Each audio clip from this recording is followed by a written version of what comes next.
What is this? Delicious.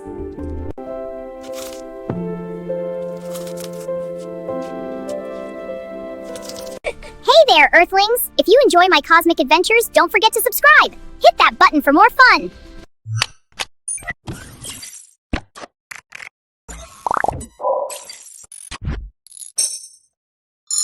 On a quiet blue planet, far beyond the Milky Way, there lived a tiny alien species called the cubs of Zerlan 5. They were no taller than a human's teapot, with glowing freckles and soft, round ears that wiggled when they were excited. The cubs were curious, cheerful, and completely obsessed with one thing: fruits with yogurt. Now, on Zerlan 5, fruit didn't just grow on trees. It floated in the air like colorful balloons. There were starberries that shimmered silver, moon mangoes that changed flavor with your mood, and pluma pears that giggled when you sliced them. The cubs loved all of them, but they believed fruit tasted best when dipped into their famous cloud yogurt. Cloud yogurt was made from the milk of gentle sky whales that drifted across Zerlan 5's pink clouds. It was thick, creamy, and sparkled like a galaxy. Every morning, the cubs gathered in the great meadow with bowls carved from crystal stones. They would mix starberries, moon mangoes, and pluma pears into the yogurt and cheer together. HFY. HFY. On Zerlan 5, HFY didn't mean what you think. It stood for Happy Fruit Year. It was their way of celebrating friendship, flavor, and fun. But one day, something strange happened. The floating fruits stopped glowing. The starberries dimmed. The moon mangoes tasted bland. Even the giggling pluma pears fell silent. The cubs were devastated. Little Zeeby, the smallest cub with the brightest freckles, looked at her empty bowl and whispered, "No sparkle, no HFY." The elder cub, named Rorim, adjusted his leafy crown and spoke gravely. "The Great Orchard Heart must be fading." The Great Orchard Heart was a magical crystal buried deep under Zerlan 5. It powered the fruit trees and filled them with sweetness and light. If it truly was fading, the cubs' beloved fruit feasts might be over forever. The cubs trembled, but they were brave. Very brave. Because the cubs believed in HFY. And HFY wasn't just Happy Fruit Year, it also meant hope for yesterday. It meant learning from the past to protect the future. So Zeeby stood up, her tiny ears wiggling. "We go fix it," the other cubs gasped. The path to the orchard heart was dangerous. It lay beyond the foggy fields, across the wobble bridge, and through the tunnel of echoing whispers. But Zeeby dipped a dull starberry into her yogurt and tasted it anyway. "It's still sweet. A little," she smiled. "We still have hope." And so the cubs packed bowls of yogurt for energy, because adventures are better with snacks, and set off. The foggy fields were thick with silver mist. Shapes moved inside shadow birds and wind foxes. The cubs held hands and sang the HFY song to stay brave. "Happy fruit, shining bright, guide our bowls through darkest night." The mist began to thin. Next came the wobble bridge, a narrow strip of living vines stretching across a glowing canyon. It shook and bounced with every step. Some cubs squeaked. Others giggled nervously. Zeeby almost slipped, but Rorim caught her paw. "HFY," he reminded her softly. She nodded. Hope for yesterday. They remembered stories of their ancestors crossing greater bridges during the storm years. If their elders could do it, so could they. Finally, they reached the tunnel of echoing whispers. The cave walls shimmered purple, and strange voices filled the air. "You are too small. You can't fix it. No more fruit. No more sparkle." The younger cubs began to cry. But Zeeby placed her tiny bowl of yogurt on the ground. "Fruits still grow," she said firmly. "Even if not shine," Rorim added. "Sparkle not everything. Sweetness inside matters."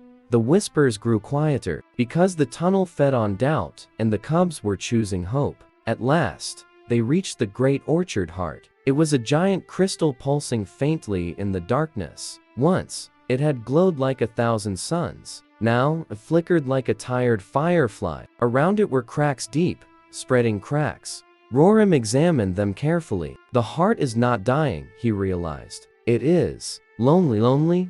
the cubs asked. "Yes," Rorim nodded. "We have been celebrating fruit every day, but we stopped visiting the heart. We forgot to thank it. The cubs looked at each other in shock. They had been so busy enjoying fruit with yogurt. They forgot the source of the magic. ZB stepped forward and gently placed her bowl before the crystal. "Thank you," she whispered. One by one, each cub placed a piece of fruit and a spoon of yogurt near the heart. "Thank you for starberries. Thank you for moon mangoes. Thank you for pluma pears." The crystal flickered brighter. The cracks began to glow. ZB pressed her tiny glowing freckles against the crystal's surface. "We promise. We remember." Suddenly, boom! A wave of warm, golden light burst through the chamber. The orchard heart shone brighter than ever before. The cracks sealed themselves with sparkling energy. Above ground, across the Lawn 5, the fruits began glowing again. Starberries shimmered silver. Moon mangoes danced with color. Pluma pears laughed louder than ever. The cubs cheered. HFY, HFY. They returned to the great meadow victorious. That night, they held the biggest fruit and yogurt feast in Lawn 5 history. But something had changed. Before eating, they all paused. They closed their glowing eyes. And together, they whispered, "Thank you." From that day forward, HFY had 3 meanings. Happy Fruit Year, hope for yesterday, and now honor the fruit.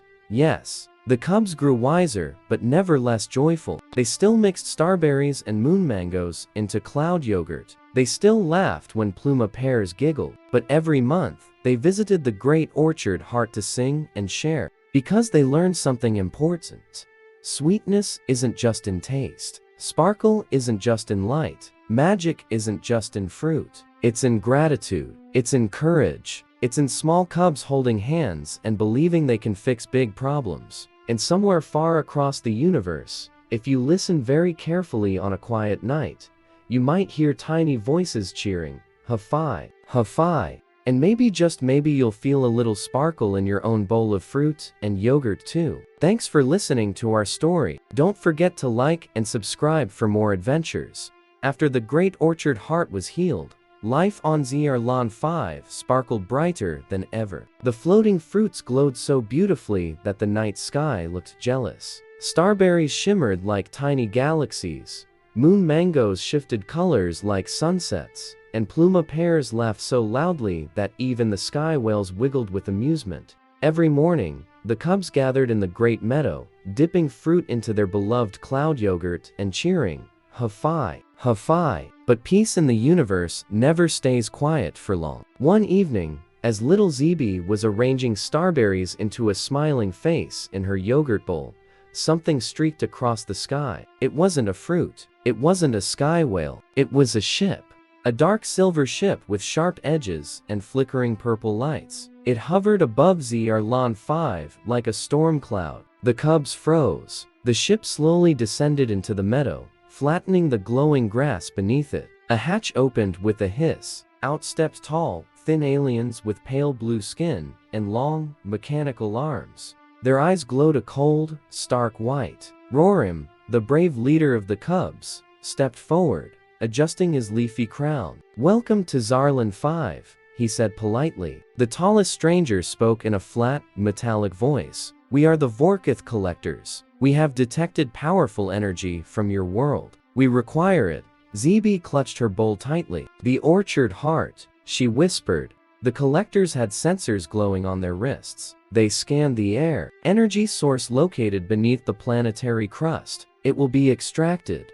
The cubs gasped. "You can't take it," one cried out. "It makes our fruit sparkle." Another shouted. "It gives us HFY." ZB added fiercely. The lead collector tilted its head. "Fruit sparkle is irrelevant. This energy is necessary for our survival." The cubs felt something they had never felt before. It wasn't fear. It was confusion. The Vorkith weren't evil. They were just desperate. Rorim spoke carefully. "Why do you need it?" "Our planet is dying," the collector replied. "There is no harvest, no light, no sweetness." The cubs looked at each other. The words felt terribly familiar. No harvest, no light, no sweetness. It sounded just like the time their own orchard heart had begun to fade. ZB, her ears wiggling with the sudden idea, stepped forward. "Did you forget to say thank you?" she asked gently. The Vorkith paused. Gratitude protocol is not installed. The Cubs didn't understand everything about advanced space technology, but they certainly understood hearts. You don't need to take ours, ZB said. We can help you grow your own. The collector's wide eyes flickered with uncertainty. Impossible, not impossible, Roram said confidently. HFY. The collector scanned him. Define HFY. The Cubs all smiled. Happy fruit year, said one. Hope for yesterday, said another. Honor the fruit, yes, shouted ZB proudly. The collectors exchanged a series of mechanical whispers. ZB scooped some glowing yogurt into a small crystal bowl and carefully placed starberries and moon mango slices inside. Try, she offered. The tallest collector hesitated, then extended a metallic arm. It analyzed the bowl. Organic, nutritional, stable.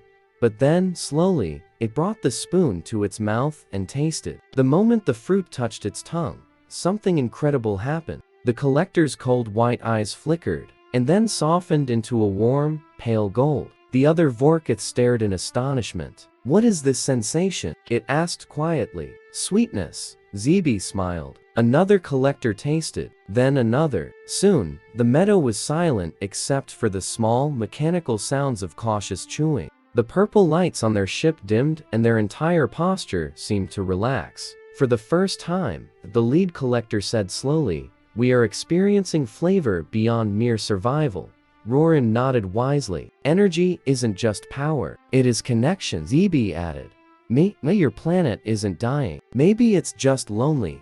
The collectors froze. Lonely, the very same word that had saved ZR-Lon 5. The Cubs quickly formed a circle. We'll show you, they said together. For the next 3 days, the Vorkith stayed on ZR-Lon 5. The Cubs taught them how to sing to the orchard heart, how to share fruit instead of hoarding it, how to say thank you before every meal. They even helped the Vorkith build small, portable orchard seeds, tiny crystals infused with energy from the heart, but given freely, not stolen. When it was time to leave, the tallest collector stepped forward. We arrived to extract, it said. We depart with understanding. ZB handed it a tiny pouch of starberry seeds. Plant these with yogurt, she instructed very seriously. The collector nodded. Before boarding the ship, it turned back one last time. HFY, it attempted awkwardly. The Cubs burst into laughter and cheered. HFY, the ship lifted into the sky, but this time,